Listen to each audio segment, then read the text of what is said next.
Question number 4. A seafood pizza costs $205. A chicken pizza costs $156. A ham pizza is $37 cheaper than a seafood pizza. How much does a ham pizza cost? So we just did step number 1. And then step number 2, we need to find the given information.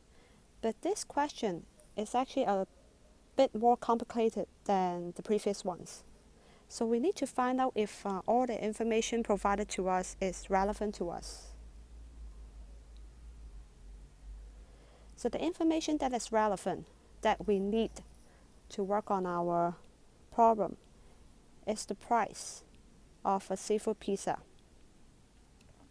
So that means the price of a chicken pizza is actually irrelevant to us.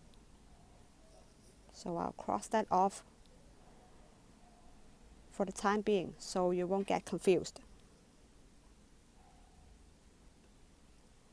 And then, so we did step 2 to find the given information. And for step 3, we have to organize the information. And especially in this kind of wordy, long word problem, I always suggest to students to draw this kind of diagram. You don't have to draw it to be this fancy. You can simply draw something like this.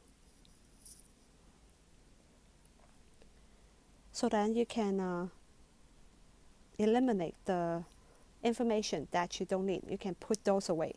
You can just focus on the information that you do need to work on the question.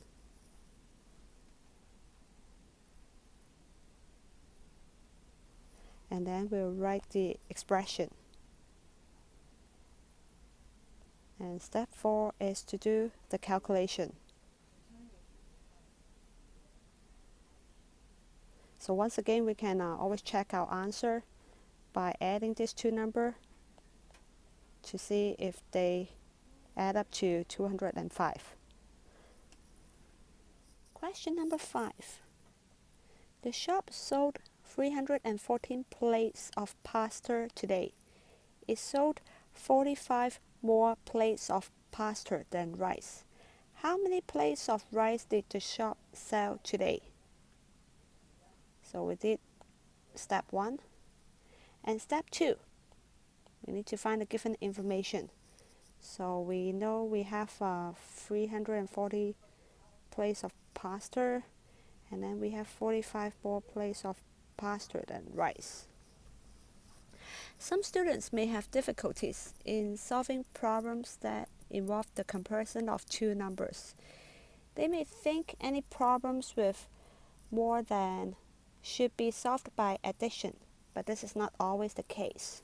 Here, in this question, we need to figure out which number is smaller.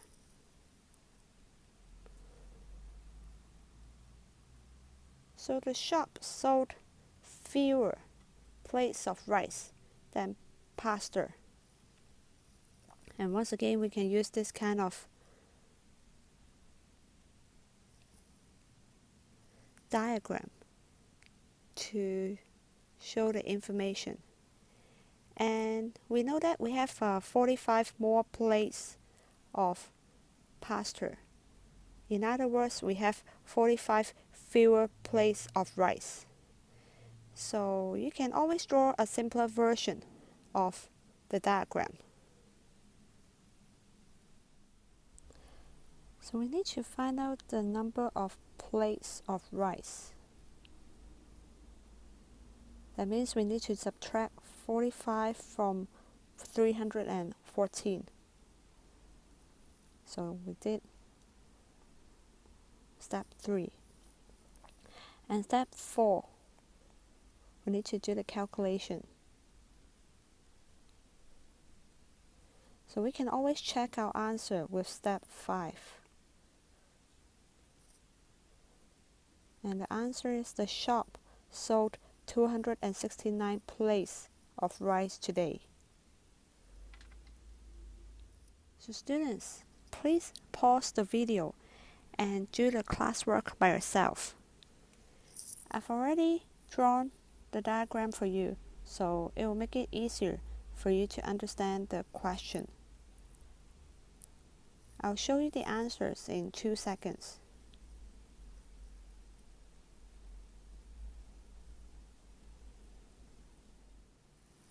Now let's move on to the part called Go Further. There are 211 apples in basket A and 199 apples in basket B. How should we move the apples so that the baskets contain the same number of apples? I will provide you with an example with smaller number of apples. There are 6 apples in basket C and 2 apples in basket D. So we have 6 apples in basket C and only 2 in basket D. So the difference between the two would be 4. And in order to make the two baskets having the same number of apples, we have to split the difference into 2 halves. That means we have to split 4 into 2 twos.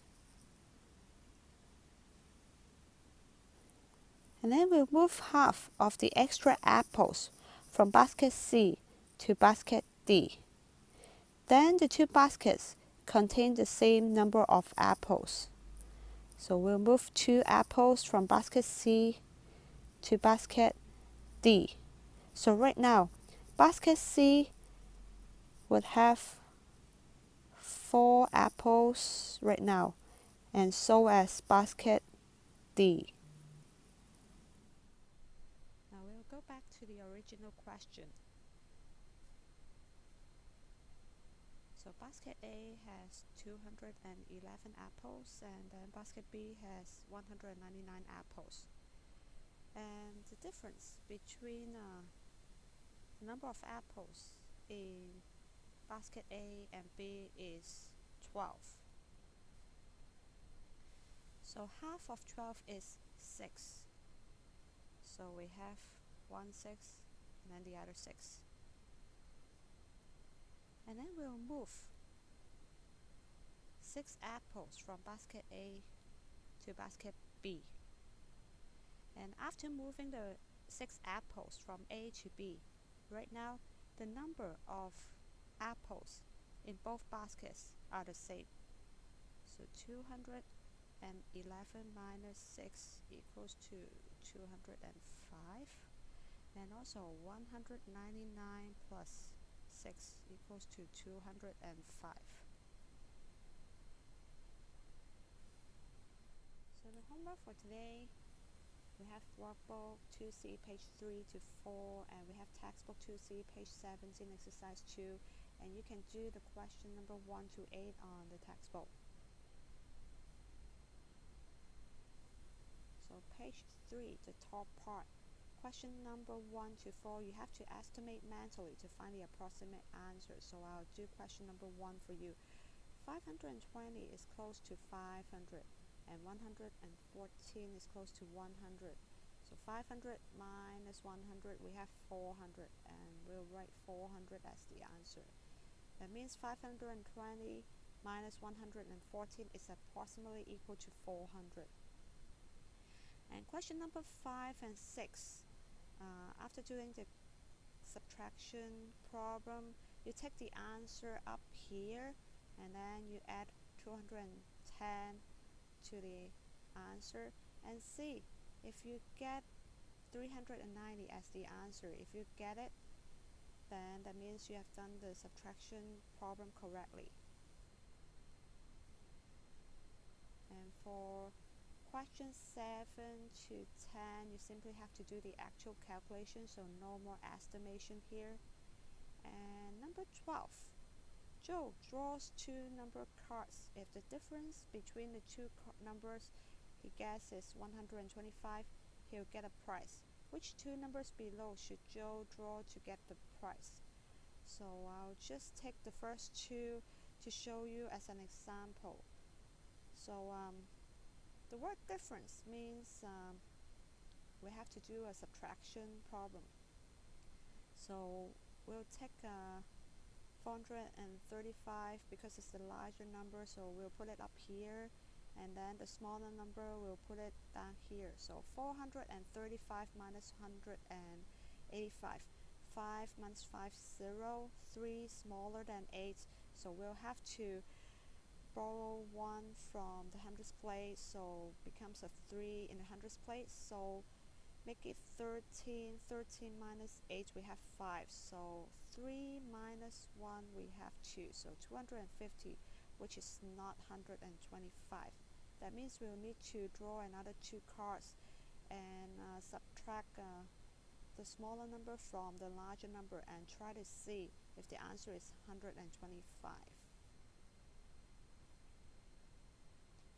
And for question 13, 14, and 15, they are straightforward.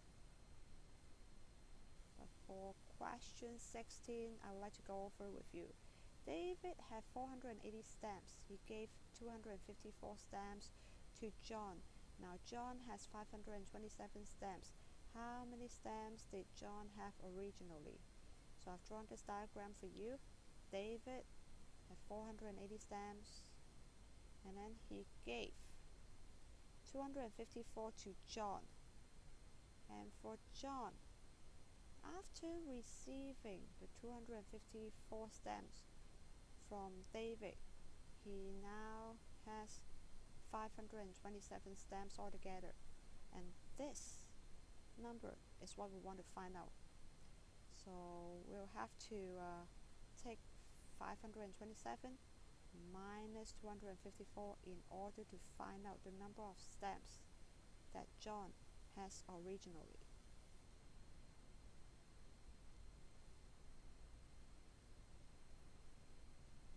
And for the textbook exercise 2, you can simply do question number 1 to 8 on the textbook. So that's it for today. I'll see you next week. Bye.